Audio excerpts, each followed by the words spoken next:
Mvutano kati ya Marekani na Venezuela umeendelea kuongezeka katika miezi ya hivi karibuni, ukisababisha wasiwasi mkubwa katika ukanda wa Amerika ya Kusini na duniani kwa ujumla. Serikali ya Marekani chini ya uongozi wa Rais Donald Trump imeweka shinikizo kubwa dhidi ya utawala wa Rais Nicolas Maduro, ikituhumu Venezuela kuhusika katika mtandao wa biashara ya kimataifa ya dawa za kulevya. Mashambulizi ya baharini yaliyofanywa na majeshi ya Marekani dhidi ya meli zinazodaiwa kushiriki katika shughuli hizo yamekuwa chanzo kikuu cha taharuki, na hatua hizo zimeonekana kama mwanzo wa uwezekano wa operation kubwa zaidi. Serikali ya Venezuela imekuwa ikipinga vikali hatua za Marekani, ikizitaja kama uvunjaji wa sheria za kimataifa na kuingilia mamlaka ya taifa huru. Rais Maduro amesisitiza mara kadhaa kwamba Venezuela haitakubali aina yoyote ya amri kutoka nje, akieleza kuwa nchi yake inahitaji amani na kuheshimu uhuru wa misingi ya taifa hilo. Serikali yake imeendelea kulaani kile kinachoitwa shinikizo la kisiasa na kijeshi kutoka Washington, ikisema kuwa lengo lake ni kuunda mazingira ya kuhalalisha hatua ya kuangusha serikali yake. Katika kujibu shinikizo hilo, Rais Maduro ametangaza mfululizo wa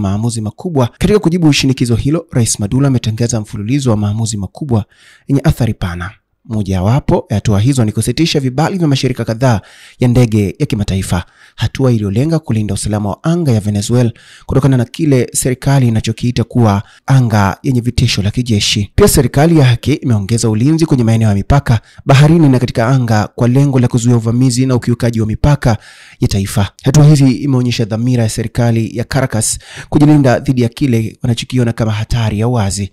Mbali na hatua za ndani, Rais Maduro ameongeza kasi ya ushirikiano wa kimkakati na mataifa washirika wa karibu kama Urusi, China na Iran.